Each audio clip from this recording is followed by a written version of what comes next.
खैर मकदम है आप सभी का प्राइम डिबेट में। आपके साथ मैं हूं समीर अब्बास। 28 सितंबर को गुजरात के साबरकांठा जिले के एक गांव में 14 महीने की बच्ची से रेप होता है।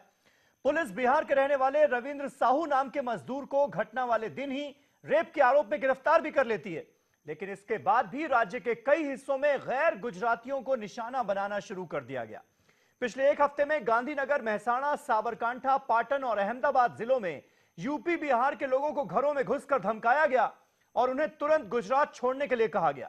अब तक 350 लोगों की गिरफ्तारी हो चुकी है और करीब 40,000 मजदूरों का गुजरात से पलायन हो चुका है। पुलिस का कहना है कि सोशल मीडिया पर गैर गुजरातियों, खासकर बिहार और यूपी के लोगों के खिलाफ नफरत भरे मैसेज ब्रॉडकास्ट होने के बाद ये हमले हुए। कांग्रेस हालात के लिए बीजेपी सरकार को जिम्मेदार ठहरा रही है, तो बीजेपी कांग्रेस एमएलए अल्पेश ठाकोर के भड़काऊ भाषणों और उनकी क्षत्रिय ठाकोर सेना को इसके लिए जिम्मेदार मान रही है। बड़ा सवाल यह है कि आखिर इस मुल्क को जात, मजहब और अब इलाकों की सियासत के चलते कितने हिस्सों में बांटेगी ये सियासत। अचानक कौन बन गया गुजरात में उत्तर भारतीयों का दुश्मन? आज इसी पर होगी बात अपने तमाम खास मेहमानों से, लेकिन पहले ये रिपोर्ट।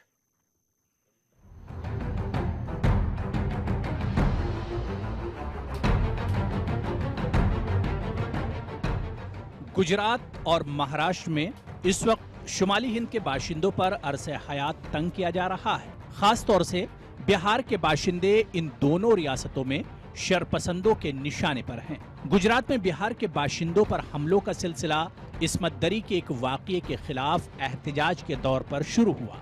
हिम्मतनगर में एक शख्स ने 14 माह की एक बच्ची को हवस का शिकार बनाया। इत्तेफाक से इस शख्स का ताल्लुक बिहार से था। बस फिर क्या था, बिहार के इस एक मुलजिम की खता की सजा बिहार से ताल्लुक रखने वाले दूसरे अफराद को दी जाने लगी। अपनी और अपने बच्चों की जान खतरे में देखकर बिहार से ताल्लुक रखने वालों ने गुजरात छोड़ने में ही अपनी आफियत समझी। इधर यूपी बिहार वाले को भगा रहा है, सब बाहर वाले को भगा रहा है, मार पीट रहा है। हमको अपना जान बचा के भागना पड़ रहा है यूपी। अहमदाबाद इसलिए सर छोड़ के जा रहे हैं क्योंकि हम लोग अगर रूम में रह रहे हैं तो लोग बोल रहे हैं कि रूम खाली कर दो, इसके लिए हमें यहाँ से जाना पड़ रहा है। गुजरात की ही तरह इस वक्त महाराष्ट्र में भी बिहार से ताल्लुक रखने वाले बाशिंदों की जान के लाले पड़े हुए हैं। बिहार के बाशिंदों के तई नफरत का ताजा मामला भी गुजरात की ही तरह इस्मत दरी के एक वाकये से जुड़ा हुआ है। सियासत में हाशिए पर पड़ी एमएनएस के लिए ये वाकया फिर से सुर्खियों में आने का मौका लेकर आया। एमएनएस लीडरों ने इस्मत दरी के मुलजिम को साथ लेकर प्रेस कॉन्फ्रेंस की और इसमें इस मुलजिम की पिटाई भी की। भारतीय जनता पार्टी मुंबई में भी उत्तर भारतीयों के विरोधी है बेसिकली, और यह सब आप देवेंद्र फडणवीस जो मुख्यमंत्री हैं उनके कामकाज से देख लीजिए। जिन विषयों के ऊपर कभी शिवसेना ने भी हिम्मत नहीं की उत्तर भारतीयों को परेशान या तंग करने की, उन विषयों के ऊपर काम तंग किया जा रहा है। ये मराठी आदमी की है, ये मुंबई प्रदेश कांग्रेस नहीं है। कोई भैया इसे चालू करे या बंद करे, ये मराठी आदमी की थी, मराठी आदमी की है और मराठी आदमी की ही रहेगी। और संजय निरुपम की खुद की कुर्सी हिली हुई है, इसलिए इस प्रकार के बयान आ रहे हैं। बाकी इस बयान को उतना महत्व देने की जरूरत नहीं है। गुजरात और महाराष्ट्र में शुमाली हिंद के बाशिंदों पर हमलों के मामले पर बयानबाजी भी शुरू हो गई है। अपोजिशन लीडरों ने बरसरे इख्तिदार बीजेपी को निशाना बनाया, तो बीजेपी इस मामले पर दिफाई पोजीशन में नजर आ रही है। और ऐसे में मैं प्रधानमंत्री जी को याद दिलाना चाहूंगा कि आपके गृह राज्य में उत्तर भारत से गए मजदूरों के ऊपर इस प्रकार से हमले हो रहे हैं और आप चुपचाप तमाशा देख रहे हैं। आपको याद रहना चाहिए कि आप बनारस के एमपी हैं। बनारस के लोगों ने आपको प्रधानमंत्री बनने के लायक बनाया, और अगर यही चलता रहा तो आपको बनारस जाना है कि नहीं? फिर बनारस के लोगों ने रिएक्ट किया तो प्रधानमंत्री क्या मुंह दिखाएंगे? राष्ट्र की एकता, अखंडता, इसके बारे में भी कोई समझौता हम करना नहीं चाहते हैं।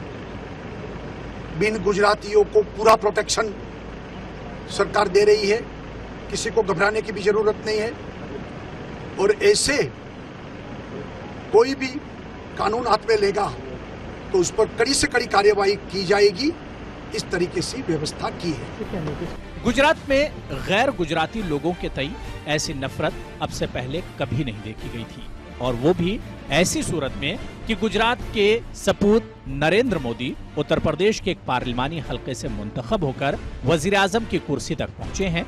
सबका साथ सबका विकास का नारा लगाने वाली बीजेपी के इख्तिदार वाली इन दोनों रियासतों में इलाके वारियत की बुनियाद पर शुमाली हिंद के लोगों के साथ ये इम्तियाजी सुलूक क्यों, इसका जवाब बीजेपी को देना होगा। Bureau report, news 18 Urdu. तो आखिर गुजरात में जो गदर मचा हुआ हम देख रहे हैं, इसका जिम्मेदार कौन है? ये हमारा आज का सवाल। तमाम खास मेहमान हमारे साथ जुड़ चुके हैं। हमारे साथ आज मनीष दोशी साहब हैं, जो कि कांग्रेस पार्टी के स्पोक्स पर्सन हैं। सीधे अहमदाबाद से वो हमारे साथ लाइव जुड़ रहे हैं। हमारे साथ उदयवीर सिंह साहब मौजूद हैं, जो कि समाजवादी पार्टी के नेशनल स्पोक्स पर्सन हैं। लखनऊ से वो इस डिबेट को ज्वाइन कर रहे हैं। हमारे साथ प्रोफेसर सुबोध कुमार हैं, जो आरएलएसपी उपेंद्र कुशवाहा साहब की पार्टी, जो कि केंद्र में मंत्री हैं, आरएलएसपी के स्पोक्स पर्सन हैं और नेशनल प्रेसिडेंट हैं आरएलएसपी की इंटेलेक्चुअल विंग के। अनुराग वर्मा साहब हमारे साथ सीनियर जर्नलिस्ट जुड़ चुके हैं। और साथ ही साथ अमित ठाकेर, जो कि भारतीय जनता पार्टी के स्पोक्स पर्सन हैं, वो भी आज अहमदाबाद से इस डिबेट को ज्वाइन करने वाले हैं। बस चंद पलों में आपको स्क्रीन पर नजर आएंगे।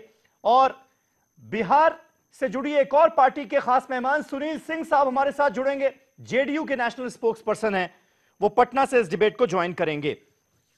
लेकिन मनीष दोशी साहब, पहला सवाल आपसे, क्योंकि बीजेपी लगातार यह आरोप लगा रही है इस मामले के सामने आने के बाद कि कहीं ना कहीं जिस तरह की हिंसा हमें देखने को मिल रही है और जिस तरह से नॉर्थ इंडियन लोगों को गुजरात में धमकाया और डराया जा रहा है कि वो गुजरात छोड़ दें, इसके पीछे कांग्रेस का हाथ है, अल्पेश ठाकोर के संगठन क्षत्रिय ठाकोर सेना का हाथ है। क्या आप एक्सेप्ट करते हैं इस बात को? जिस तरीके से मैं पूरी तरह से इस बात को इसलिए खारिज कर रहा हूं क्योंकि जिस तरीके से भाजपा की फितरत रही है, भाजपा ने पहले से ही एक तरफ बच्ची को सुरक्षा नहीं पुराया, बहनों को सुरक्षा नहीं दी, महिलाओं को सुरक्षा नहीं देने वाली भाजपा के राज में ज्यादा से ज्यादा दुष्कर्म के घटनाएं, वारदातें बन रही है। जिस तरह के 11 मास की बच्ची पे दुष्कर्म हुआ, सूरत में भी 2 बच्चियों पे एक साथ दुष्कर्म की घटनाएं बनी। निश्चित तौर पे ये घिनौनी हरकत जो करने वाले हैं लोगों के खिलाफ सख्त कार्यवाही करनी चाहिए। सरकार ने जिस तरीके से पूरी बात के सामने रखा, बच्ची को तो सुरक्षा नहीं दे पा रहे, बाद में जिस तरीके से सरकार ने सियासत की है। सुनो मेरी बात पूरी। इस मामले में जो अक्यूज नहीं, पूरी बात मुझे बोलने दीजिए, फिर आप पूछना जो गिरफ्तार कर लिया गया। दूसरा, अब ये सारी नॉर्थ इंडियन कम्युनिटी से उसका बदला क्यों निकाला जा रहा है? सुनिए, और क्यों कांग्रेस पार्टी से जुड़े हुए कुछ लोग मेरी बात पहले बोल दूं और धमकाने की कोशिश की जा रही है? इसका जवाब दीजिए। घटना क्या है हमें पता है। मेरी बात पूरी सुनने की है, इसलिए मैं डिबेट में आया हूं। आप चाहते हो तो मैं डिबेट में कंटिन्यू करूं? बिल्कुल मैं चाहता हूं, और मैं ये भी चाहता हूं कि आप मेरे सवाल का जवाब भी दें। बड़ी मेहरबानी होगी। आपका सवाल का हर जवाब मिलेगा, जितने सवाल पूछना है पूछिए, क्योंकि मैं डिबेट में आया हूं। मेरी बात सीधी सी है कि भाजपा का पहले से रहा है विभाजन की राजनीति। मैं कहता हूं कोई भी आदमी कानून हाथ में ले रहा है, किसकी जिम्मेदारी बनती है? सरकार क्यों नहीं रोक पड़ी है? क्यों असामाजिक तत्वों को खुलापन दिया है? सरकार की जिम्मेदारी बनती है कानून व्यवस्था बरकरार करने की है। और जहां तक सवाल है जिस वीडियो के लेके भाजपा इतनी उछल पुछल कर रही है अपनी निष्फलता, नाकामी छुपाने के लिए, वो मोदी ठाकुर को कांग्रेस ने 3 महीने पहले पक्ष में से इसलिए निष्कासित किया था कि इसने कांग्रेस के जो आदेश था, वो तालुका पंचायत का आदेश का उल्लंघन किया था। 3 महीने पहले कांग्रेस से निष्कासित है। तो मैं आपके माध्यम से कहना चाहता हूं, भाजपा राजनीति क्यों कर रही है? ठाकुर धमकाते हुए लोगों को नजर आ रहे हैं, 24 घंटे का अल्टीमेटम देते हुए वही तो कह रहा हूं मैं। 3 महीने पहले आपकी पार्टी से बाहर हो चुके हैं। के साथ कह रहा हूं, मोदी ठाकुर को कांग्रेस ने 3 महीने पहले निष्कासित किया है, पार्टी से सस्पेंड किया है, और पार्टी में पार्टी के खिलाफ पार्टी के आदेश का उल्लंघन करने की वजह से इसको 3 महीने पहले निकाला दिया था। ठीक है, ठीक है। और अल्पेश ठाकोर के वो बयान जिसमें वो लगातार जिम्मेदार ठहरा रहे हैं कि बाहर से लोग आकर यहां पर गुजरातियों की नौकरियां छीन रहे हैं, उसका क्या? आपको नहीं लगता कि इस तरह के बयानात जो हैं, उन्होंने ही बढ़ते बढ़ते ऐसा माहौल क्रिएट कर दिया है कि गुजरात में आज ये सिचुएशन हो गई? लोगों की बात रखता है, लोगों की जो मासूम बच्चे पे वारदात हुई, बच्ची के साथ जो कर्म हुआ, इस तरीके से, तो क्या कैंडल मार्च निकालना गुनाह है? क्या 11 मास की बच्ची को न्याय दिलाना गुनाह है? कैंडल मार्च की बात नहीं कर रहा हूं दोषी जी, मैं कैंडल मार्च की बात ही नहीं कर रहा। तो मैं अल्पेश ठाकुर के उस बयान की बात कर रहा हूं जिसमें वो दूसरे स्टेट से आए हुए लोगों को जिम्मेदार ठहरा रहे हैं गुजरातियों को नौकरियां ना मिलने का। भाजपा सरकार नए अल्पेश जी ठाकुर पे कांग्रेस पक्ष के विधायक है, इस पे दबाव डालने के लिए, इसके संगठन पे दबाव डालने के लिए भाजपा सरकार की ओर से 7 सितंबर की रैली में अल्पेश ठाकुर का बयान सुना आपने महसाणा में या नहीं सुना? मेरे पास पूरी बात है, आपको मैं बयान दे रहा हूं, आपके माध्यम से ही कह रहा हूं। सरकार की ओर से सोची समझी साजिश के मुताबिक भाजपा की ओर से दबाव की एक प्रक्रिया है। कहां आप हमारे साथ आ जाओ, वरना आपको देखते हैं कैसे राजनीति करोगे। मतलब सरकार ने दबाव डलवा के अल्पेश ठाकुर पर ये रैली करवाई थी महसाणा वाली, जिसमें 7 सितंबर में वो परप्रांतियों को जिम्मेदार ठहरा रहे थे। सरकार को कोसिए लेकिन अपनी गलती तो मानिए। किस बात का बयान है? किस बात का बयान? मैं पढ़ के बताऊं बयान क्या है? मेरे पास है बयान, मैं कोट कर देता हूं। वो कहते हैं डिप्लोमा इंजीनियर और तमाम ऐसी सारी काबिलियत वाले पढ़े हुए हैं, फिर भी बोलते हैं कि खाली मजदूरी करो, और जब मजदूरी के लिए जाते हैं तो कहते हैं मजदूरी की तुम्हें करने की क्या जरूरत है, मजदूरी तो हम दूसरे जो बिहार और यूपी के लोग आए हैं उनसे करवा लेंगे। तो कहीं ना कहीं ये जो बाहर के लोग आ रहे हैं ये हमारी नौकरियां खा रहे हैं। आपके ये बयान आप है। जो पढ़े, अब आप इस तरह के अगर आपके नेता इस तरह के बयान देंगे, लोगों की भावनाओं को भड़काने की कोशिश करेंगे, कौन तो सा फिर यही होगा ना। कौन सा प्रगतिशील और गतिशील है? जो रोजगार नहीं दे रही है वो सरकार की जिम्मेदारी नहीं बनती है क्या? गुजरात के नौजवानों को मौका नहीं मिलना चाहिए? तो उसके लिए सरकार को जिम्मेदार ठहराइए ना, दूसरे स्टेट से आने वाले लोगों को जिम्मेदार ठहरा देंगे क्या? गुजरात के नौजवानों को रोजगार के लिए नाकाम रहे, देश के नौजवान के लिए नाकाम रहे। दोषी साहब, जो मैं कहने की कोशिश कर रहा हूं वो आप भी समझ रहे हैं बहुत अच्छी तरह से, आप जानते हैं। उसके लिए आप सरकार को कोसेंगे ना कि बेरोजगारी बढ़ रही है गुजरात में, क्या इसकी बात रखती है? दूसरे स्टेट से आने वाले लोगों को कोसेंगे? क्या कांग्रेस पक्ष गुजरात के नौजवानों को रोजगार का अधिकार के लिए बात करे तो गलत है? ठीक है। अमित ठाकर साहब भारतीय जनता पार्टी के स्पोक्सपर्सन हमारे साथ आ चुके हैं। अमित ठाकर साहब, अभी तक तो हम महाराष्ट्र में सुनते थे कि एमएनएस के गुंडे जो हैं वो लोगों को पीट रहे हैं, नॉर्थ इंडियंस को भगाया जा रहा है वहां से, लेकिन आपकी सरकार में यह भी हो गया कि गुजरात में भी नॉर्थ इंडियंस का रहना दुश्वार हो गया। अब आप ये सोचिए कि 40 से 50 हजार मजदूरों की तादाद जो है वो यूपी और बिहार वापस लौट चुकी है। ये किस सरकार की नाकामी है? भारत के महान संविधान ने इस भारत में 125 करोड़ भारतीयों को यह अधिकार दिया है कि देश के अंदर किसी भी कोने में जाके वो अपने मनपसंद काम धंधे का वो चयन कर सकते हैं और कर सकते हैं काम धंधा, और सारी सरकार उसको प्रोटेक्ट करती है। वो प्रोटेक्ट करती है। गुजरात में जिस प्रकार से घटना कोई घटी और उस घटना के कुछ ही घंटों के अंदर पूरी चीजों पे जो काबू पाया गया, उसको आप भी मानेंगे, पूरा देश भी मान रहा है। जो माहौल गुजरात के अंदर औद्योगिक शांति का है, वो औद्योगिक शांति का माहौल कुछ लोगों को खटक रहा है। जिस प्रकार से कांग्रेस पार्टी ने डिवाइसिव पॉलिटिक्स की, पूरे विश्व ने देखी, पूरे भारत ने देखी। राहुल गांधी के नेतृत्व में 2017 के चुनाव में जिस प्रकार से कास्टिस्ट पॉलिटिक्स को बढ़ावा दिया गया, दिल्ली से आके मेरे भाई मनीष भाई बैठे हैं बाजू में, उनकी पार्टी के सीनियर नेता को राहुल गांधी नहीं मिलते थे, सिर्फ कास्टिस्ट पॉलिटिशियन को मिलते थे। और जिस प्रकार से बढ़ावा दी गया, मैं तो घटना की बात कर रहा हूं कि 28 सितंबर की घटना है, एक हफ्ते क्यों लग गए सरकार को जागने में? आपको यह समझना होगा कि जो सरकार से आपकी या देश की अपेक्षा है वो कुछ घंटों के अंदर वो शांति ला दी गई है।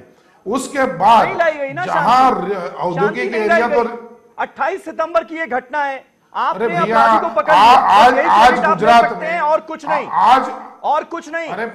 गुजरात में लगातार लोग, अलग अलग सेनाओं से जुड़े हुए लोग उत्तर भारतीयों को, नॉर्थ इंडियंस को घर में घुसकर धमकाते रहे, अल्टीमेटम देते रहे 24 घंटे का, और सरकार सोती रही। गुजरात में जिस प्रकार से औद्योगिक विकास है, रिमोट के अंदर भी औद्योगिक इंडस्ट्रीज है, कहीं भी आज एक भी व्यक्ति असुरक्षित हो उस प्रकार का कोई जगह नहीं है। जिस प्रकार से पुलिस ने अमित पूरा ठाकर काबू साहब, में आज लिया विकास है के अपने मॉडल आप की को। बात नहीं हो रही, आज गुजरात के नफरत के मॉडल की बात हो रही है। ना, ये नफरत जो नॉर्थ इंडियंस के लिए दिखाई जा रही है, मैं आपके जिसकी वजह से 50,000 लोगों को पलायन करना पड़ा है। सुनिए, आपके प्रश्न का जवाब मैंने स्पष्ट दिया। आज गुजरात के अंदर जो आप कह रहे हैं उसको पूरा का पूरा काबू किया गया है। आपके कैमरामैन को भी कहीं से भी घूमकर पूछिए, पुलिस ने अपना पूरा काम किया। सरकार ने ये गारंटी माहौल में पैदा की है कि आपको जाने की जरूरत नहीं है, यहाँ पे आपकी संपूर्ण सुरक्षा है। जब नरेंद्र यही मैं मोदी कह रहा हूं कि देर कर दी आपने बहुत कहते भारत का नारा आप लेकर, सोचिए ना, 28 सितंबर की घटना है, पिछले 3-4 दिन से क्या चल रहा है हम सब लोग देख रहे हैं, उसके वीडियो सामने हैं सबके। उदयवीर सिंह साहब हमारे साथ जुड़ गए, समाजवादी पार्टी के स्पोक्स पर्सन। कौन है उसके उदयवीर सिंह साहब, ये हिसाब कौन देगा? जब ये हिसाब कौन देगा? और मैं तो ये कहता हूं कि अगर कांग्रेस पार्टी के कुछ लोगों को भड़का रहे थे तो उनको पकड़ने का जिम्मेदारी भी किसकी थी? बीजेपी सरकार की नहीं बनती क्या? ये भाजपा वालों को थोड़ा चुप कराइए तो फिर हम बोले। ज्यादा लोग जी ठीक है ठाकर साहब। उदयवीर सिंह साहब बोलिए। चुप कराइए थोड़ा। जी बोलिए। जी बताइए दोबारा से बताइए, मैं सुन नहीं पाया इनके चक्कर में। मैं कह रहा हूं जिम्मेदारी किसकी बनती है? अपना सवाल तो यही है ना सबसे बड़ा।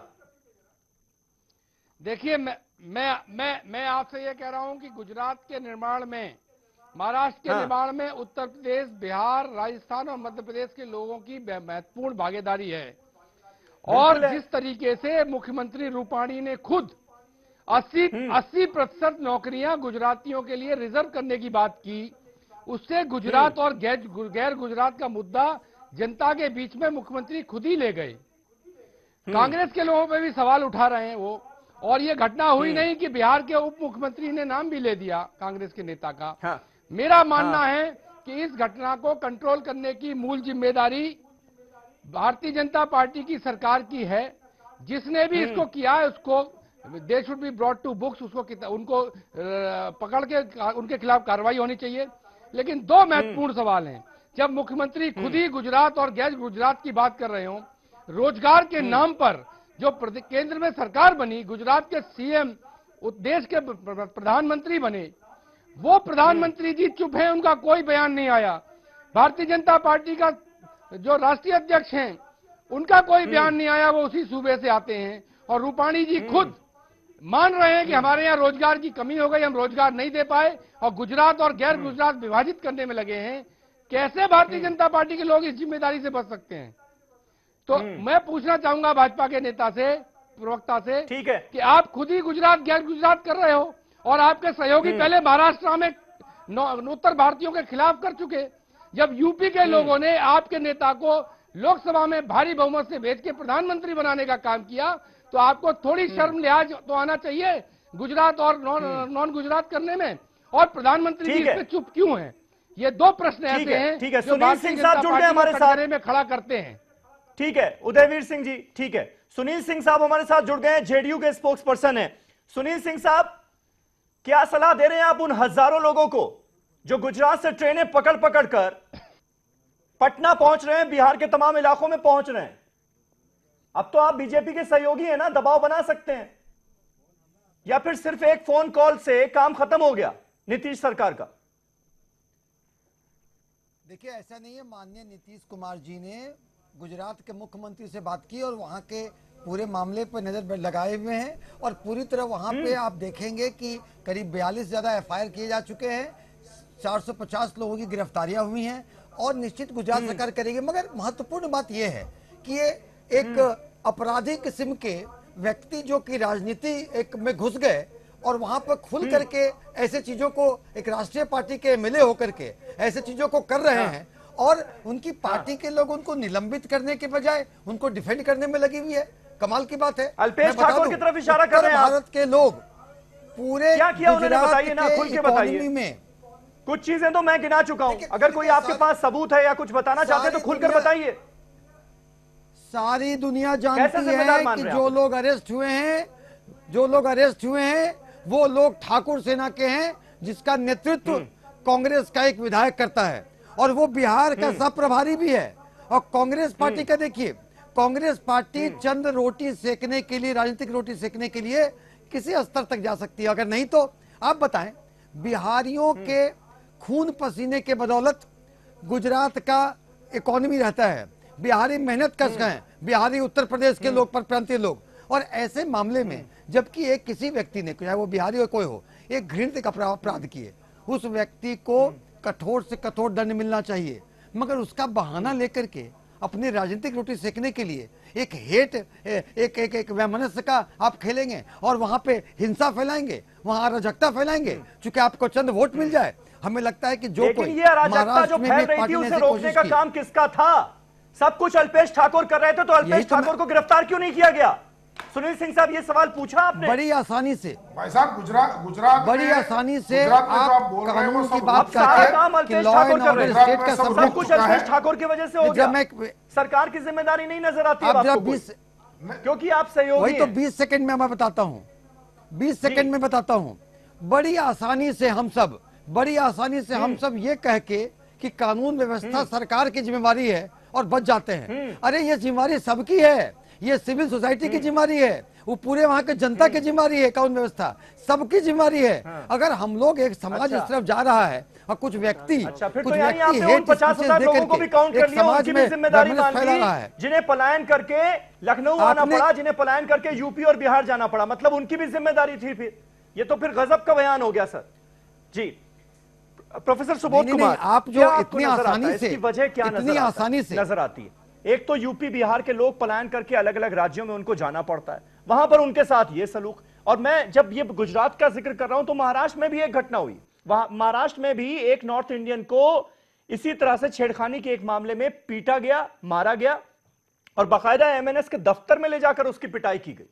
तो ये सलूक हो रहा है दोनों ही जगह, और महाराष्ट्र में भी और बिहार में भी बीजेपी की सरकार। जी देखिए, सबसे पहले मैं तो ये कहना चाह रहा हूं कि जो ये घटना हुई, हीनियस घटना हुई, जो मानवता को तार तार कर देने वाली घटना है, छिन्न भिन्न कर देने वाली घटना है, इसमें जो कल्प्रिट है वो कल्प्रिट, ऐसा कल्प्रिट किसी एक जाति का, धर्म का, क्षेत्र का नहीं हो सकता है। वो मानसिक रोगी है, वो मानसिक रोगी है। न्याय उस तरीके से वो दंडित करेगी उसे।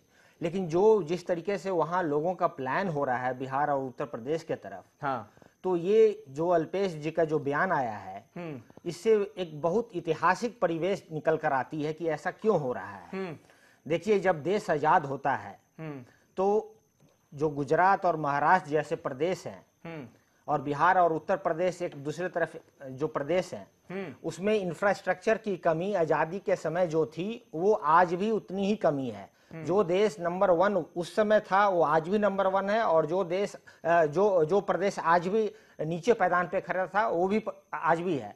इस तरीके का बयान दो धारी तलवार की तरह है। एक तरफ तो हिस्टोरिकल कारण के जो जमींदारी स्ट्रक्चर हुआ, फिर बाद में कांग्रेस के द्वारा फ्राइट इक्वलाइजेशन पॉलिसी जो हुआ कि रॉ मटेरियल आपका बिहार का होगा और कंपनी सेट हो जाएगा आपका गुजरात में और महाराष्ट्र में, और जो ढुलाई का जो भाड़ा का जो दाम होगा उसमें केंद्र सरकार सब्सिडी देगी। तो बिहार के साथ लगातार आजादी के बाद अन्याय ही होता आया है। और जो प्लानिंग कमीशन और फाइनेंस कमीशन का क्या काम था, प्लानिंग कमीशन के मेन ऑब्जेक्टिव क्या थी? प्लानिंग कमीशन की मेन ऑब्जेक्टिव थी कि इवन डेवलपमेंट होना चाहिए हर प्रदेश में, आपको भारत में इवन डेवलपमेंट होना चाहिए। वो प्लानिंग कमीशन फ्लॉप हुई वहां पे, फाइनेंस कमीशन वहां फ्लॉप होती है। अब दूसरी तरफ हम जब अब गुजरात को देखते हैं तो देखिए, गुजरात में 5% जनसंख्या है, 10% नेशनल रेवेन्यू में उनका कंट्रीब्यूशन है और उनको वापस मिलता है 3.5% के करीब। तो देखिए, एक तरफ तो गुजरात के बंधु मानते हैं कि हमारे साथ अन्याय हो रहा है क्योंकि जितना हम देते हैं उतना हमें मिलता नहीं है। एक तरफ हमारे जो लोग हैं बिहार के, वो कहते हैं कि हमारा हिस्टोरिकल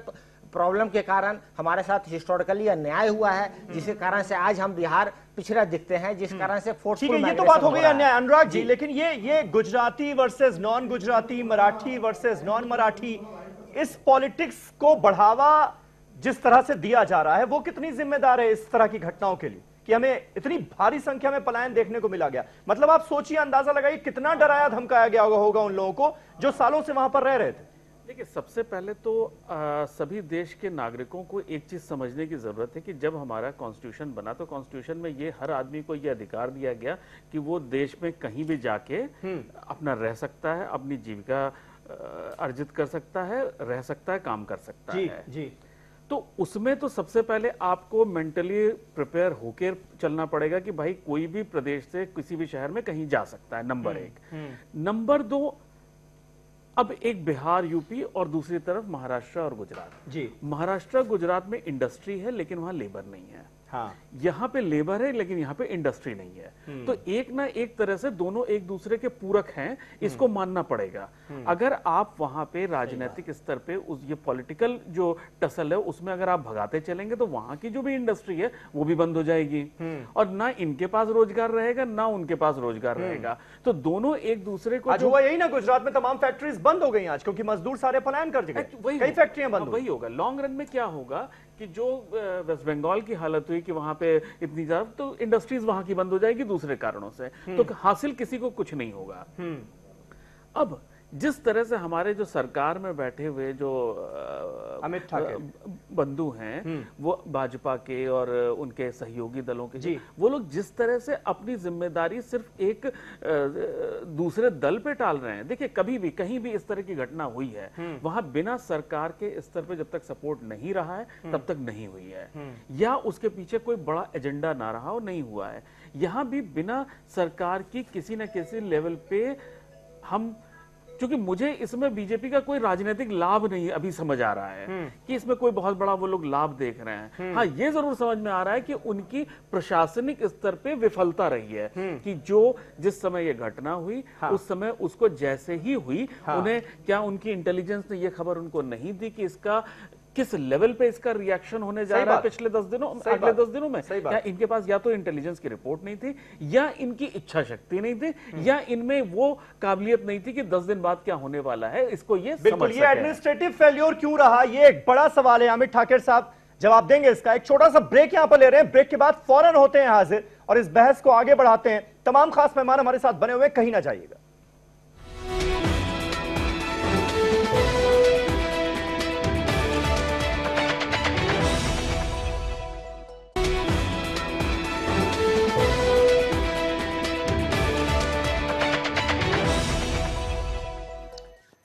तो गुजरात में मचे गदर का आखिर कौन है जिम्मेदार, यह है हमारा आज का सवाल। तमाम खास मेहमान हमारे साथ बने हुए हैं। अमित ठाकरे साहब हमारे साथ मौजूद हैं, भारतीय जनता पार्टी के स्पोक्स पर्सन हैं। और अमित ठाकरे साहब, जैसे ब्रेक से पहले जो सवालात उठे और आज आप देखिए समाजवादी पार्टी ने यह कहा भी कि भाई हमारे पास इतना बड़ा दिल नहीं है कि एक भाई से आप वोट लें और दूसरे भाई को आप गुजरात से मारकर भगा दें। तो इस तरह की बातें हो रही हैं, विपक्ष हमले कर रहा है और सबसे बड़ा सवाल जो है वो एडमिनिस्ट्रेटिव फेल्योर को लेकर उठ रहा है कि कैसे जो लोकल इंटेलिजेंस थी वो भांप नहीं पाई, कैसे ये जो कुछ छुटभैया नेता थे एमएनएस टाइप्स, ये कॉलोनीज में घुसकर, घरों में घुसकर लोगों को धमकाते रहे कि गुजरात छोड़ दो, अल्टीमेटम देते रहे। ये कैसे मुमकिन हो पाया? लगता है लाइन डिस्कनेक्ट हो गई है, लाइन डिस्कनेक्ट हो गई है। लेकिन उदयवीर सिंह साहब, यह सबसे बड़ा सवाल है कि नहीं है? जी, बहुत बड़ा सवाल है और मैं इसमें यह जोड़ना चाहता हूं कि भारतीय जनता पार्टी को यह स्पष्ट करना पड़ेगा कि वो देश को गुजराती गैर गुजराती विभाजन में विश्वास करती है तो 80% नौकरियों की बात करे, वरना 80% गुजरातियों के लिए नौकरी आरक्षित करने की बात क्यों कर रहे हैं? जिस लोकल इंडस्ट्री को अच्छा लेबर मिलेगा वो उसको काम देगा। गुजरात का आदमी ज्यादा मेहनत से काम कर रहा होगा, गुजरात के आदमी को नौकरी देगा। यूपी का आदमी मेहनत से काम कर रहा होगा, यूपी को, क्योंकि प्राइवेट फैक्ट्री वाला तो अच्छा प्रोडक्शन चाहता है। और गुजरात और गैर गुजरात बांटकर बगैर लेबर के इंडस्ट्री नहीं चल सकती और बगैर इंडस्ट्री के लेबर नहीं काम कर सकता। तो ये जो विभाजन की बात भारतीय जनता पार्टी के नेताओं ने की है, जो आज देश पे भी राज कर रहे हैं, विजय रूपाणी ने भी की है, तो बताना पड़ेगा बीजेपी को कि क्या वो इस गुजराती गैर गुजराती के विभाजन में विश्वास करते हैं तो फिर यूपी में क्यों चुनाव लड़ने आ जाते हैं आप, और नहीं करते हैं तो ये 80% वाली बात वापस लीजिए। और दूसरा, जेडीयू के साथी कह रहे थे, बड़ी ठीक है, इसी पर जवाब ले लेते ना पहले। अमित ठाकरे साहब, कि क्या 80% क्या आपको लगता है ये बातें जो हैं ये जायज हैं? क्योंकि प्रधानमंत्री नरेंद्र मोदी खुद वाराणसी से सांसद हैं, इसलिए अब देखिए समाजवादी पार्टी कह रही है भाई ये मुमकिन नहीं हो सकता, इतना बड़ा दिल हम नहीं दिखा सकते कि एक भाई से आप वोट लें और एक भाई को आप गुजरात से पीट कर यूपी भेजें, तो ये मुमकिन नहीं है। तो ये एडमिनिस्ट्रेटिव फेल्योर का जो सवाल उठ रहा है सरकार के रवैये पर, इस पर क्या सफाई? पहले तो मेरा आप ब्रेक के बाद ऑडियो कट हो गया था, अभी मुझे सुनाई दिया। जी जी अभी आपने काफी बोला भैया मित्र मेरे, आप सुनिए जरा, आप सुनिए जरा। अभी आपने वो मुद्दा जो उठाया था, वो मुद्दा विजय रूपाणी जी ने स्किल डेवलपमेंट के कार्यक्रम में बोला था, जहां कांग्रेस के 80s के नियम बने थे 80 के सालों में, जहां कांग्रेस की सरकार हुआ करती थी, उन्होंने 80% गुजराती लोगों को जॉब देने का कानून अपनी जगह रहता है, पर बाद में भारतीय जनता पार्टी की सरकार आई, 4 मुख्यमंत्री बदले, उस दौरान का माहौल, उस दौरान का औद्योगिक विकास, उस दौरान की औद्योगिक शांति को आप देखिए, आपके प्रश्न का जवाब मिल जाएगा। आज कांग्रेस के नेता ने जो प्रश्न उठाया है वो 85% गुजराती लोगों को जॉब देने का वो बात किया है, वो कांग्रेस के नेता ने किया है। आज जो मार रहा है लोगों को, वो मतलब आपकी सरकार इस कवर में नहीं है ना कि 80% नौकरियां गुजरातियों को मिलनी चाहिए गुजरात के अंदर। आप अरे भैया, वो कानून कांग्रेस के समय में बना हुआ था, उसके बाद भारतीय जनता पार्टी के 4 सहमत हो कि नहीं? माननीय नरेंद्र भाई मोदी के साथ आज आप सहमत हो या बात और उसमें अरे भैया, उसके बाद यूपी, बिहार, उड़ीसा, मध्य प्रदेश, सबके तकरीबन 1 करोड़ लोग गुजरात में रहते हैं। यहाँ पे सभी प्रकार का छठ महोत्सव भी मनाया जाता है, उड़िया पर्व भी मनाया जाता है, और हजारों लोग, लाखों लोग इकट्ठा होते हैं, जिसमें गुजरात के सभी लोग इकट्ठा होकर जाते हैं। गुजरात को समझना होगा तो राजनीतिक चश्मा उतार के समझना पड़ेगा मेरे भाई। और गुजरात ये देश के लिए रोल मॉडल है। आज के दिन में भी गुजरात में कोई अनसेफ महसूस नहीं कर रहा है। आप वहां बैठकर, जैसे पूरे देश से कांग्रेस खत्म हो चुकी है, और वो खत्म होने की वजह से उनको कहीं भी हवा में पत्थर फेंकना है। कांग्रेस आज यहाँ पे ये जो लोग यहाँ पे दंगा करते हैं, कांग्रेस वालों को सोचने दो, कांग्रेस क्या है? नहीं, ठीक है, मेरा बहुत सीधा सवाल है आपसे। वो कांग्रेस का, ठीक है, उदयवीर जी वो नकार रहे हैं, क्या भारतीय वो 80% वाले लॉजिक को नकार रहे हैं, उनका सीधा जवाब यही है। मनीष दोशी साहब बयान पे कायम है, मनीष दोशी साहब उससे अमित ठाकर कह रहे हैं कि ये जो 80% वाली बात थी, ये तो कांग्रेस की देन थी कि 80% अब ये गुजराती वर्सेस नॉन गुजराती क्यों कर रहे हैं आपके लोग? अल्पेश ठाकुर को क्या समझाएंगे? अरे भैया, जब सेनाएं वेनाएं बन जाती हैं तो फिर यही सब होता है। हम देख रहे हैं महाराष्ट्र में सेना क्या कर रही है, महाराष्ट्र में बोलना होता है, और अब ये ठाकुर सेना अपनी बात रखनी होती है तो बात, इस ठाकुर सेना पर रोक लगेगी या नहीं लगेगी? झूठ बोल रही आपके है, एमएलए समझाएंगे आप? अपनी नाकामी छुपा रही है। गुजरात में आज सीधा सवाल है, व्यवस्था हुई है। एक मिनट मैं बीच में नहीं बोला था, मैं बीच में नहीं बोला था। अमित भाई सस्पेंड कर रहे हैं इन लोगों को। अमित भाई अच्छा ठीक है, अमित ठाकर साहब बीच में नहीं बोला, दंगा में शामिल है। ठीक है अमित वो सुन रहे थे बहुत धैर्य के साथ आपको। बताइए मनीष दोशी साहब, मैं इसका कहना चाहता हूं, समझाएंगे अल्पेश ठाकुर को। पंचायत के सदस्य 3 महीने पहले ही कांग्रेस में से सस्पेंड है, कांग्रेस का आदेश का उल्लंघन करने की वजह से इसको। अरे एमपी ठाकुर की बात नहीं हो रही, अल्पेश ठाकुर की बात हो रही। दूसरी बात, जहां तक सवाल है गुजरात में 55,000 छोटे मोटे कद के उद्योग का ताला लग गया है। भाजपा की अव्यवस्था, आर्थिक नीतियों की वजह से आज गुजरात में बेरोजगारी की समस्या आसमान पे है। गुजरात परेशान है, मैं नहीं कहता हूं, पर यह बात खुद सरकार ने अपने अंकों में विधानसभा में जवाब दिया है। सरकार जिस बात की कह रही है, अपनी नाकामी छुपाने के लिए कांग्रेस पे सियासत क्यों कर रहे हैं? आप कहिए कि हम बच्ची को सुरक्षा देने में नाकाम रहे, हम महिलाओं को सुरक्षा देने में नाकाम रहे, दूसरी ओर जो असामाजिक तत्व कानून हाथ में ले रहे इसको रोकने में नाकाम रहे। ये बात क्यों नहीं कह रहे? कांग्रेसी है। अरे कुछ भी हो, सरकार आपकी है। आप टेलीविजन स्टूडियो में आके बोल रहे हैं, क्या सरकार का शासन व्यवस्था नहीं है? क्या कानून व्यवस्था नहीं है आपके पास? प्रधानमंत्री 22 साल से उनका ट्विटर चलना बंद हो गया। जाति प्रांत कोई नहीं है। मनीष दोशी साहब आपकी रूपाली मनीष दोषी साहब, ये बात बिल्कुल क्लियर है कि कानून व्यवस्था अगर बिगड़ती है तो सरकार की जिम्मेदारी है। लेकिन मैं आपसे जो सवाल पूछ रहा हूं कि ये गुजराती वर्सेस नॉन गुजराती का जो राग छेड़ा जा रहा है, उसके लिए क्या आप अपने नेताओं को जिम्मेदार मानते हैं? उनके खिलाफ कुछ एक्शन होगा? अरे भाई, आपकी नाकामी बताइए, आपकी विफलता बताइए। आप शासन में नाकाम रहे हो, कानून व्यवस्था बरकरार रखने में नाकाम हो। दोषी साहब, सवाल सुन लिया कीजिए ना, तो फिर जवाब देने में आसानी होगी। व्यवस्था में आप नाकाम रहे, इसका जवाब 31 अक्टूबर को एक भारत क्या बच्ची को सलामती दे सके? नहीं दे जब सके। नरेंद्र और मोदी जी भाजपा इधर प्रवक्ता आ रहे कहते हैं हैं, हमने सिचुएशन सरदार संभाल ली। पटेल, अल्पेश ठाकुर पे कोई जवाब नहीं है आपके पास दोषी साहब, यानी मैं मान लूं ये। किधर जाना है? एक मिनट अमित ठाकर, एक मिनट क्यों कह रहे हो? अमित ठाकर साहब, एक मिनट। अंदर कर दीजिए, कानून आपके पास है, पुलिस आपके पास है। ठीक है, गलत इल्जाम अमित ठाकर वो कह रहे हैं अगर किसी ने गलत किया है तो उसको अंदर क्यों नहीं करते आप? द्वितीय गलत है भाजपा सरकार। अमित ठाकर साहब, सरकार आपकी है ना, 22 सालों से सत्ता में कौन है वहां पर? अरे मेरे अगर अल्पेश ठाकुर ने इतने ही गलत बयान दिए, ऐसे ही लोगों को भड़काया और हिंसा फैलाई, तो वो अब तक बाहर क्यों है? गलत करने वाले को आप रोक नहीं सके। भाजपा के साथ बोलिए अमित ठाकर। सामाजिक तत्वों का मैं जिम्मेदारी के साथ नहीं, आप अल्पेश ठाकुर को जिम्मेदार ठहरा रहे हैं ना कि अल्पेश ठाकुर की वजह से सब कुछ हुआ, तो फिर तो वो अंदर होने चाहिए थे। 22 से ज्यादा पुलिस की 2 दिन से ये सब चल रहा है, क्या बात कर रहे हो? सियासत क्यों कर रहे हैं? एक बड़ी पलटन एसआरपी की आज औद्योगिक इलाके में है, 457 लोग जेल के अंदर है।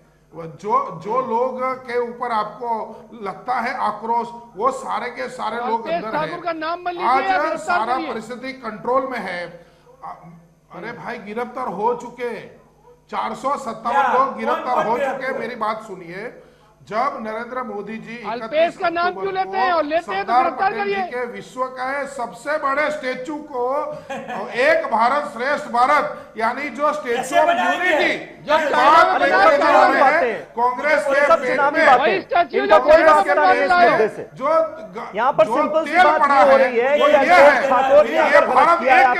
तो कांग्रेस के प्रवक्ता खुद कह रहे हैं कि उन्हें गिरफ्तार कीजिए। इसी प्रकार से एक रहा, दो बातों में कोई एक बात होगी ना, या तो वो इस हिंसा के जिम्मेदार होंगे या नहीं होंगे। अगर हैं तो गिरफ्तार कीजिए, या तो फिर कहिए ना। विषय पर बात करना नहीं जानते, आप बोलने का मौका ठीक है। दीजिए।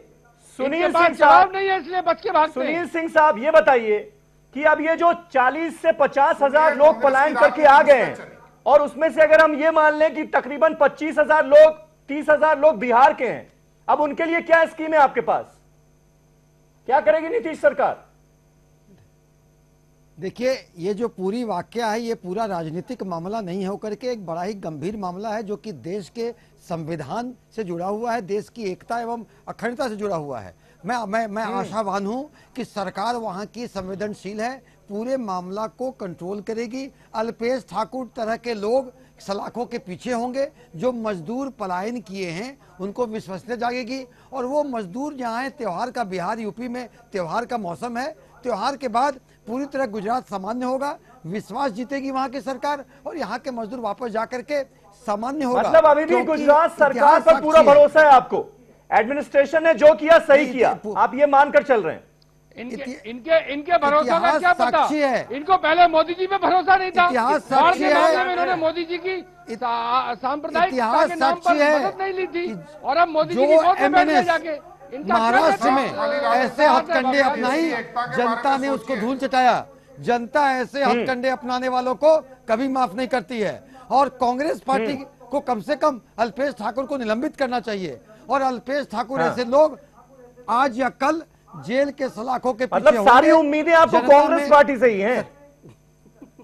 जिस पार्टी की सरकार है उससे कोई उम्मीद नहीं है आपको? तो भाई ये मुद्दा पैदा कांग्रेस पार्टी का जो गिद्ध राजनीति का चेहरा है, भारतीय जनता पार्टी की गोद में कांग्रेस पार्टी का जो गिद्ध राजनीति का चेहरा है वो सामने आया है, और पूरी आशावान है हम लोग। और ये विपक्ष के लोग, ये नकारात्मक राजनीति करने वाले, जनता मजदूर पलायन कर रहे हैं और इनको अपनी राजनीति में घुस गई है। ये बड़ा गंभीर मामला है। सुन लीजिए सुनील सिंह साहब, आप भी सुन लीजिए। बिहार में ही आप ही की सहयोगी हैं आरएलएसपी, उसकी भी सुन लीजिए जरा। प्रोफेसर सुबोध कुमार, अब क्या होना चाहिए इन लोगों के? 25-30 हजार लोग जो पहुंच गए हैं, उनको कैसे रोजगार मिलेगा? वो क्या करेंगे? कैसे अपनी जीविका चलाएंगे? देखिए, सबसे पहले तो ये है कि ये जो प्लान हुआ है जी, और जो माइग्रेशन होता है बिहार से, जो माइग्रेट करके लोग वहां जा रहे हैं, वो क्यों जा रहे हैं? देखिए, 1991 के बाद जैसे हमें पता है कि जो उदारवाद की नीति आई, उन्हीं प्रदेशों में प्लांट लगा जहां पे इंफ्रास्ट्रक्चर और संस्थाएं पहले थी। हाँ। बिहार तो हमेशा लूटता हुआ आया है। आजादी के पहले ब्रिटिश एम्पायर ने लूटा, आजादी के बाद फ्राइट इक्वलाइजेशन पॉलिसी के तहत बिहार और ईस्टर्न स्टेट लूटा गया। हाँ। 91 के बाद आप वहां संस्थाएं नहीं थी, जिस कारण से डेवलपमेंट कहीं और हो गया। उसके बावजूद भी बिहार की जनता इतनी मासूम है और इतना स्किल्ड है, इतनी नहीं, सुन लीजिए, इतनी स्किल्ड है कि बिहार का रॉ मटेरियल भी जाता है उन प्रदेशों में जहां की आज प्रदेश नंबर 1 प्रदेश है, और बिहार का जो लेबर भी वहां जाता है, तो लेबर का भी वहां जाकर कंट्रीब्यूशन हो रहा है, रॉ मटेरियल में भी कंट्रीब्यूशन हो रहा है। जो गुजरात का जो 10% का कंट्रीब्यूशन है नेशनल टैक्स में, वो कहीं ना कहीं बिहार का भी कंट्रीब्यूशन है, बिहार की रॉ मटेरियल का और बिहार की जनता का भी कंट्रीब्यूशन है। इस तहत में इस कारण से जो प्लान हो रहा है, मुझे लगता है कि इसके ऊपर, आपके माध्यम से मैं बताना चाहता हूं कि इसके ऊपर एक लगातार एक अच्छी पॉलिसी बनाए गुजरात की सरकार, ताकि ये रोका जाए। पहली बात। अब नीतीश सरकार से, हाँ, नीतीश सरकार से क्या उम्मीद करें जो बिहार के लोग वहां पहुंचे हैं? देखिए, आप कोई भी पॉलिसी आई है, डेवलपमेंट वही होती है जहां इंस्टीट्यूशन होता है। हाँ। लगातार हम देख रहे हैं कि बिहार में इंस्टीट्यूशन जो है वो डिटोरिएट कर रहा है, चाहे वो एजुकेशनल इंस्टीट्यूशन है, हेल्थ का इंफ्रास्ट्रक्चर वहां नहीं है। सिंह साहब ने तो ये कहकर जिम्मेदारी खत्म कर ली कि सब कुछ के लिए कांग्रेस जिम्मेदार है। नहीं, अब देखिए टूरिज्म, लेकिन वो लोग करेंगे क्या? जहां हम जॉब क्रिएट कर सकते हैं टूरिज्म में, वहां अच्छी बात नहीं हो रही है। एग्रीकल्चर हमारा डिक्लाइन पे है, जहां पे हम एबंडेंट वाटर है हमारे पास, एलुवियल सॉइल है हमारे पास मिट्टी इतनी फर्टाइल है, उसके बावजूद भी एग्रीकल्चर का जो विजन है, वो विजन जमीन पे, सतह पे उतरती हुई दिख नहीं रही है। जो स्कूल सिस्टम है हमारा पूरा कोलैप्स हो गया है, जॉब हमारे पास है नहीं, तो हम माइग्रेट कर जाते हैं, इससे फोर्सफुल माइग्रेशन हो जाता है। तो कहीं ना कहीं हमें अपने पैदान में भी देखने की आवश्यकता है। और मुझे नीतीश कुमार जी नो डाउट बहुत अच्छे काम कर रहे हैं बिहार में, लेकिन हमें लगता है कि इनको पिछले 4-5 सालों में जो इनकी राजनीति रही है, वो ऑफिस सीकिंग राजनीति हो गई है। जो इनका पैन इंडिया का जो विजन था, जो बिहार को आगे ले जाने की जो इनकी सोच थी, कहीं ना कहीं उसमें खिंचाव मुझे महसूस दिखता है। और ना जाने क्यों महसूस दिखता है, हम साथी होने के कारण, हम सहयोगी होने के कारण, हम लगातार उनको बताना चाहते हैं। शिक्षा सुधार के माध्यम से राष्ट्रीय लोक समता पार्टी बताना चाहती है कि जो आप पहले थे वो फिर से आप उसी लाइन पे आए, ताकि बिहार का भला हो सके और फोर्सफुल माइग्रेशन है किसी तरह हम रोक सकें। एग्रीकल्चर पे ध्यान देने की आवश्यकता है, इंफ्रास्ट्रक्चर पे ध्यान देने की आवश्यकता है, इंस्टीट्यूशन पे ध्यान देने की आवश्यकता है। ये सारे तो लॉन्ग टर्म प्लान हो गए अनुराग जी, लेकिन अभी क्या होगा इनका? ये अभी इन्होंने सरकारी भाषण दे डाला। हाँ। बट जो हमारे जो सहयोगी हैं, उन्होंने एक बड़ी मजेदार बात करी। हाँ। जो पता नहीं इन्हें कहनी चाहिए नहीं, कि वो लोग तो त्योहार मनाने आए हैं। क्या कभी 50,000 या 30,000 या 40,000 की संख्या में लोग त्योहार मनाने भटकाने वाली बात है। अभी की स्थिति ये है। देखिए, मेरी बात को गलत अर्थ ना लगाया जाए। मैंने ये नहीं कहा, मैंने कहा कि स्थिति गुजरात में सामान्य हो जाएगी। ये लोग त्योहार का मौसम में ऐसे भी कुछ बाद आते, त्योहार के बाद अगर गुजरात की स्थिति सामान्य हो गई, सरकार वहां करेगी, सरकार की विश्वसनीयता बढ़ेगी, इन लोगों का विश्वास जगेगा, तो ये लोग लौट सकते हैं। मैंने ये कहा था, मैंने ये नहीं कहा कि त्योहार मनाने आए। राहुल गांधी एक बात कह रहे हैं, वो कह रहे हैं बेरोजगारी जिम्मेदार है इसके लिए। देश में जो बढ़ती बेरोजगारी है वो इस तरह की घटनाओं के लिए जिम्मेदार है कि इस तरह प्रांतवाद बढ़ रहा है कि मराठी नॉन मराठी, गुजराती नॉन गुजराती। मानते हैं आप इस लॉजिक को? कुछ देखिए, अब इसे बेरोजगारी है, इसमें तो कोई डाउट है ही नहीं कि उन्होंने अगर बोल दिया तो ऐसा तो उन्होंने कोई बहुत बड़ी बात नहीं बोल दी कि जो हमको या आपको नहीं पता है। बेरोजगारी है। जिन प्रदेशों में लेबर है वहां पे इंडस्ट्री नहीं है, जहां इंडस्ट्री है वहां लेबर नहीं है। मतलब ये दोनों एक दूसरे के बिना नहीं चलने हैं। तो ये इस चीज को राजनेता, पॉलिटिशियंस अपने स्वार्थ में नहीं समझना चाहते और ना समझने देना चाहते हैं। वहां का व्यापारी इस सिचुएशन से खुश नहीं होगा। मुझे पक्का विश्वास है अगर हमारे इस पैनल में कोई व्यापारी होता तो वो इस बात का विरोध करता कि हमें इस सिचुएशन में हमारा फायदा नहीं है। सही बात है। अगर त्योहार के सीजन की बात कर रहे हैं तो 3 महीने क्या उसकी फैक्ट्रीज, उसकी इंडस्ट्री बंद रहेगी क्या? 2 महीने बंद रहेगी? क्या होगा उसका? क्या आप उसके भरपाई करेंगे सरकार के स्तर पे? आपने इसको एक मतलब शासक दल ने एक बड़ी मजे से कह दिया ये तो कांग्रेस का विधायक जिम्मेदार है। कभी भी इस लेवल की घटना बिना सरकार की मंजूरी के या उसकी लापरवाही के नहीं होती है।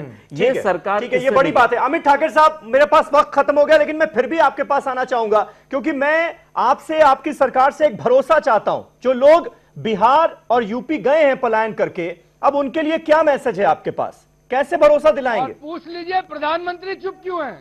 गुजरात का प्रधानमंत्री चुप क्यों है, ये भी पूछ गुजरात का जो विकास है, नहीं आप राहुल जी बोले हैं ना, आप संतुष्ट रहिए। गुजरात का विकास है, गुजरात जी 2 मिनट भाई, अमित ठाकरे बोलिए। मैसेज तो जाने दीजिए। गुजरात का जो विकास है उसमें यूपी, बिहार, राजस्थान, मध्य प्रदेश, उड़ीसा सबका पसीना लगा हुआ है। सबके पसीने की वजह से आज जो गुजरात का विकास दिख रहा है वो उनके पसीने की वजह से दिख रहा है। उसको हम अपने सर आंखों पर लगा रहे हैं। दूसरा, जो वहां पे जिनको भी चिंता है, मैं उनको भरोसा देना चाहता हूं कि जो परिस्थिति दिख रही है वैसे परिस्थिति यहाँ है नहीं। जो होना था, जो घटना घटनी थी, जो नहीं घटनी चाहिए थी, घट चुकी। अभी पूरा का पूरा यहाँ प्रशासन के कंट्रोल में है।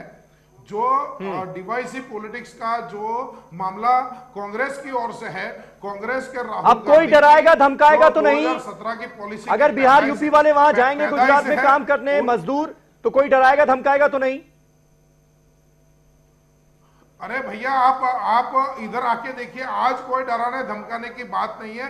ये छूट जो प्लान्ड वे से जो कुछ लोगों ने किया वो आइडेंटिफाई किया जा चुके हैं। अनफॉर्चुनेटली वो कांग्रेस ही निकले हैं और ये सारे 458 लोग आज बिहार में बाहर हैं। चलिए, बहुत अच्छी बात है, आइडेंटिफाई कीजिए और उनको सख्त से सख्त सजा दीजिए।